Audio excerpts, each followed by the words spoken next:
नमस्कार दोस्तों, आज हो गई है 22 जनवरी और इस समय की तमाम बड़ी खबरें, मुख्य समाचार आप लोगों के लिए लेकर आए हैं इसी वीडियो में। एक एक करके तमाम बेहद बड़ी खबरें आगे इसी वीडियो में जानेंगे। सभी बिग ब्रेकिंग अपडेट आप तक पहुंचाएंगे, इसलिए लगातार हमारे साथ बने रहिए। लेकिन उससे पहले दोस्तों, आप लोगों से एक छोटा सा निवेदन है कि अगर आप लोग भी 26 जनवरी के किसान मार्च का समर्थन करते हैं तो अभी इस वीडियो को लाइक कीजिए, चैनल को सब्सक्राइब कीजिए और बेल के आइकन को जरूर दबाइए और कमेंट बॉक्स में कमेंट जरूर कीजिए, जय जवान जय किसान, किसान एकता जिंदाबाद। दरअसल दोस्तों, पहली बड़ी खबर आप लोगों को बताते चले। किसान संगठनों ने मोदी सरकार के प्रस्ताव को नकारा, कहा नए कृषि कानून पूरी तरह हो खत्म तभी बनेगी बात। आप लोगों को दोस्तों बताते चले, किसान संगठनों ने सरकार के प्रस्ताव को खारिज कर दिया है।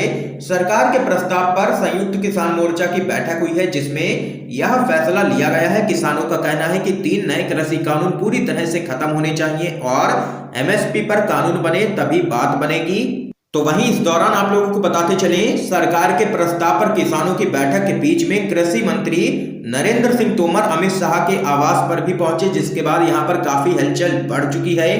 तो यहां पर दोस्तों देख सकते हैं कि किसानों ने साफ कर दिया है कि जब तक तीनों ही नए कृषि कानून रद्द नहीं होते हैं, हम सरकार के किसी भी प्रस्ताव को नहीं मानेंगे। तो वहीं अगली बड़ी खबर आप लोगों को बताते चले, शिवसेना का मोदी सरकार पर बड़ा आरोप, कहा बीजेपी ने चुनाव जीतने के लिए पुलवामा में बहाया था 40 फौजियों का खून। जी हां दोस्तों, वेब सीरीज तांडव को लेकर के बीजेपी के द्वारा उठाए गए सवालों को लेकर के शिवसेना ने अपने मुखपत्र सामना के जरिए मोदी सरकार पर बड़ा हमला किया है। शिवसेना ने एक बड़ा सवाल खड़ा करते हुए लिखा है कि पुलवामा में 40 जवानों की हत्या राजनीतिक षड्यंत्र था। लोकसभा चुनाव जीतने के लिए इस तरह के सवाल उठे थे और अब अर्णब गोस्वामी के चैट ने इस बात को बल दे दिया है। आप लोगों को बताते चले, शिवसेना ने सामना में लिखा है कि राष्ट्रीय सुरक्षा से संबंधित अनेक गोपनीय बातें गोस्वामी ने सार्वजनिक कर दी। इस पर भाजपा तांडव क्यों नहीं करती? चीन ने लद्दाख में घुस करके हिंदुस्तानी जमीन पर कब्जा कर लिया, चीन पीछे हटने को तैयार नहीं है। इस पर बीजेपी तांडव क्यों नहीं करती? गोस्वामी को गोपनीय जानकारी देकर के राष्ट्रीय सुरक्षा की धज्जियां उड़ाने वाले असल में कौन थे, जरा पता चलने दो। गोस्वामी के द्वारा 40 जवानों की हत्या पर आनंद व्यक्त करना यह देश का अपमान है। ये यहाँ पर शिवसेना ने घेरा है मोदी सरकार को और यहाँ पर लगा दिया है बड़ा आरोप और कहा है कि बीजेपी ने चुनाव जीतने के लिए ही पुलवामा में बहाया था 40 जवानों का खून। दोस्तों, इस खबर पे आप लोगों की क्या कुछ राय है, जरूर बताइएगा इस खबर पे अपनी राय। तो वहीं एक और बड़ी अपडेट आप लोगों को बताते चले दोस्तों, राहुल गांधी बोले रोज नए जुमले और जुल्म बंद करो, सीधे सीधे कृषि विरोधी कानून रद्द करो। कांग्रेस के नेता राहुल गांधी ने किसान कृषि कानूनों को लेकर के मोदी सरकार पर जोरदार हमला बोला है। दरअसल दोस्तों, उन्होंने ट्वीट कर कहा है कि सरकार को रोज नए जुमले और जुल्म को बंद कर नए कृषि कानून को रद्द कर देना चाहिए। लगातार राहुल गांधी किसानों के मुद्दे पर मोदी सरकार को घेर रहे हैं और कृषि कानूनों को रद्द करने की मांग कर रहे हैं। तो वहीं अगली बड़ी खबर आप लोगों को दोस्तों बताते चले, पश्चिम बंगाल बीजेपी की रैली में लगे गोली मारो के नारे पुलिस ने किया है। बीजेपी के 3 कार्यकर्ताओं को गिरफ्तार। आप लोगों को बताते चले, दिल्ली की तर्ज पर पश्चिम बंगाल में भी बीजेपी की रैलियों में गोली मारो जैसे भड़काऊ नारे लगाए जा रहे हैं, लेकिन बंगाल में पुलिस भी एक्टिव मोड में है। वो ऐसे नारे लगाने वालों के खिलाफ सख्त कार्रवाई कर रही है। पुलिस ने शुभेंदु अधिकारी के रोड शो में गोली मारो का नारा लगाने वाले बीजेपी युवा मोर्चा के 3 कार्यकर्ताओं को गिरफ्तार कर लिया है। दरअसल दोस्तों, आप लोगों को बताते चलें, टीएमसी से हाल ही में बीजेपी में शामिल हुए शुभेंदु अधिकारी एक रैली कर रहे थे। इस रैली में शामिल बीजेपी समर्थकों ने देश के गद्दारों को गोली मारो जैसे बेहद ही भड़काऊ नारे लगाए थे। इस रैली का वीडियो भी जबरदस्त सोशल मीडिया पर वायरल हुआ है, जिसको लेकर के सवाल उठाए जा रहे हैं, जिसके बाद पुलिस ने इस पर कार्रवाई करते हुए बीजेपी युवा मोर्चा के 3 कार्यकर्ताओं को गिरफ्तार कर लिया है। तो वहीं अगली बड़ी खबर आप लोगों को दोस्तों बताते चले, दिल्ली खबरदार, उसका इलाज कर देंगे जो ट्रैक्टरों को रोकेगा, राकेश टिकैत की चेतावनी। गणतंत्र दिवस किसी की जागीर नहीं है। आप लोगों को दोस्तों बताते चलें, केंद्र सरकार के कृषि कानून के खिलाफ दिल्ली से सटी सीमाओं पर किसानों का आंदोलन लगातार जारी है। सरकार और किसान नेताओं के बीच में कई दौर की वार्ता हो चुकी है, लेकिन अब तक कोई भी समाधान नहीं निकला है। तो वहीं किसान इस कानून के विरोध में 26 जनवरी को दिल्ली में ट्रैक्टर रैली निकालेंगे। इसको लेकर के भारतीय किसान यूनियन के राष्ट्रीय प्रवक्ता राकेश टिकैत ने दिल्ली को चेताया है। टिकैत ने कहा है कि दिल्ली खबरदार, उसका इलाज कर देंगे जो ट्रैक्टरों को रोकेंगे। ट्रैक्टर रैली को लेकर के मीडिया से बात करते हुए टिकैत ने कहा है कि किसान दिल्ली आएंगे, सड़कों पर ट्रैक्टर चलाएंगे और हमें कोई भी नहीं रोक सकता है, क्योंकि गणतंत्र दिवस किसी की भी जागीर नहीं है। और यहां पर राकेश टिकैत ने दिल्ली को चेता दिया है। तो वहीं इस बीच एक और बड़ी खबर आप लोगों को बताते चलें। किसानों के मुद्दे पर लगातार मोदी सरकार की मुश्किलें बढ़ती हुई नजर आ रही हैं। अब तेजस्वी यादव ने कर दिया है बड़ा ऐलान। 3 काले कृषि कानूनों के खिलाफ कहा है, हम 30 जनवरी को मानव श्रृंखला बना रहे हैं। महागठबंधन के सभी घटक दल शामिल होंगे इसमें। अब यहाँ पर दोस्तों देख सकते हैं कि विपक्ष भी सड़कों पर उतर चुका है और मोदी सरकार को लगातार विपक्ष भी ले रहा है निशाने पर। ये यहाँ पर तेजस्वी यादव ने भी कर दिया है बड़ा ऐलान। तो वहीं एक और बड़ी अपडेट जान लेते हैं दोस्तों। टीएमसी से बीजेपी में शामिल हुए शुवेंदु अधिकारी की बढ़ी है मुश्किलें। क्या कुछ है पूरा मामला बताते चले। टीएमसी के सांसद अभिषेक बनर्जी ने बीजेपी के नेता शुवेंदु अधिकारी को अपमानजनक बयान देने के लिए भेज दिया है कानूनी नोटिस।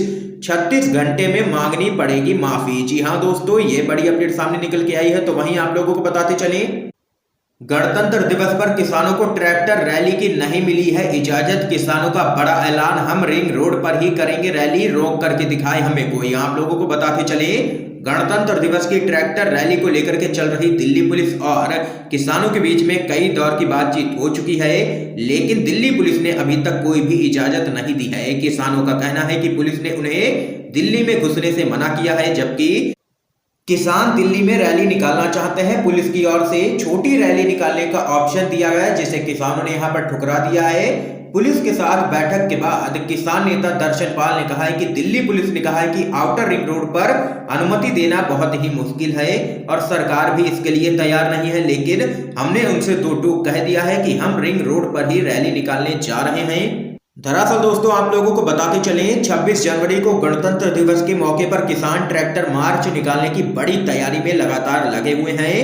हजारों ट्रैक्टर अलग अलग इलाकों से दिल्ली के लिए कूच कर चुके हैं, जिसको देखते हुए मोदी सरकार अब यहां पर बैक फुट पर ही नजर आ रही है। 26 जनवरी के ऐतिहासिक नजारे को लेकर के लोगों के बीच में उत्सुकता और भी बढ़ती ही जा रही है। तो वहीं इस बीच एक और बड़ी खबर आप लोगों को बताते चलें, राजपथ की ही तरह किसानों की ट्रैक्टर परेड में दिखेंगी झांकियां, तैयारियां लगातार जोरों पर। आप लोगों को दोस्तों बताते चले, कृषि कानूनों को लेकर के किसान अपनी मांग पर लगातार अड़े हुए हैं। सरकार और किसान के बीच में अब तक 10 दौर की बातचीत हो चुकी है। हालांकि सभी बैठकें यहां पर पूरी तरीके से बेनतीजा ही रही हैं। इन सब के बीच में 26 जनवरी को देखते हुए किसानों ने अपने प्रदर्शन को तेज करने का ऐलान किया है।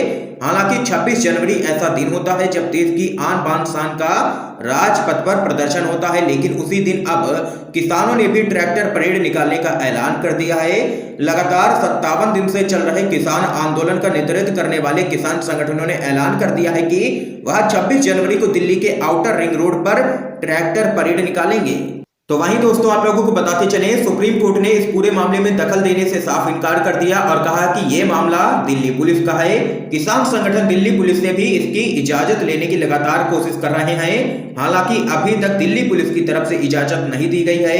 किसान संगठनों ने ट्रैक्टर परेड को खास बनाने के लिए कई बड़ी तैयारियां भी की हैं। इस साल 26 जनवरी के दिन आपको 2 झांकियां देखने को मिल सकती है। एक झांकी जो राजपथ पर होगी, दूसरी किसान अपने ट्रैक्टर परेड के दौरान प्रदर्शित करेंगे, जिसमें किसानों की वर्तमान स्थिति को दिखाने की कोशिश की जाएगी। झांकी में अलग अलग राज्यों के किसान शामिल होंगे। वहां किसान अपनी वेशभूषा में रहेंगे। हर ट्रैक्टर पर तिरंगा झंडा और किसानों का झंडा रहेगा और उसके साथ ही साथ देशभक्ति गीत भी बजेंगे। ये यहाँ पर दोस्तों देख सकते हैं कि बड़ी खबर सामने निकल के आई है। तो वहीं इस बीच एक और बड़ी जानकारी सामने निकल के आ रही है, आप लोगों को बताते चलें। कर्नाटक से बड़ी खबर है, कैबिनेट विस्तार के बाद भी येदियुरप्पा का सिर दर्द लगातार बरकरार, कई सीनियर नेता अभी भी नाराज। आप लोगों को बताते चलें, कर्नाटक में मंत्रिमंडल विस्तार के बाद भाजपा के अंदर जबरदस्त तरीके से अंतर विरोध शुरू हो चुका है। एक सप्ताह पहले कर्नाटक सरकार मंत्रिमंडल विस्तार में शामिल किए गए मंत्रियों को लेकर के पार्टी के 12 से अधिक नाराज विधायकों ने विरोध शुरू कर दिया है। और ये सभी नाराज विधायक दिल्ली में पार्टी आलाकमान से मिलने की तैयारी में है। महासचिव और कर्नाटक के प्रभारी अरुण सिंह ने साफ कर दिया है कि शामिल किए गए मंत्री मुख्यमंत्री की पसंद हैं और उनसे केंद्रीय नेतृत्व का कोई भी लेना देना नहीं है, जिसके बाद विधायकों का गुस्सा और भी बढ़ गया है, क्योंकि पहले सीएम येदियुरप्पा ने कहा था कि मंत्रिमंडल में जिन विधायकों को शामिल किया गया है वो पार्टी आलाकमान का निर्णय है। देख सकते हैं कि लगातार बीजेपी के अंदर अंतर्कलह बढ़ता ही जा रहा है और यहाँ पर दर्जन वर्ष से भी ज्यादा विधायक नाराज चल रहे हैं येदियुरप्पा सरकार से। तो वहीं एक और बड़ी खबर आप लोगों को बताते चले दोस्तों। पुण्य प्रसून वाजपेयी बोले, राष्ट्रवाद से लेकर के रोजगार तक सब सरकार का चुनावी स्टंट है। जी हां दोस्तों, देश के अलग अलग हिस्सों के किसान अभी भी दिल्ली की सीमाओं पर लगातार डटे हैं और कृषि कानून की वापसी की मांग कर रहे हैं। इस बीच वरिष्ठ पत्रकार पुण्य प्रसून वाजपेयी ने भी मोदी सरकार को घेरा है। एक पोस्ट के जरिए उन्होंने केंद्र सरकार पर निशाना साधा है। वाजपेयी ने लिखा है कि सरकार जो कर रही है वह सब एक चुनावी स्टंट ही है। पीएम मोदी और सरकार को लेकर के किए गए उनके इस पोस्ट पर लोगों ने भी सोशल मीडिया पर ढेरों रिएक्शन देने शुरू कर दिए हैं, जिसमें लगातार मोदी सरकार को निशाने पर लिया जा रहा है सोशल मीडिया यूजर्स की तरफ से।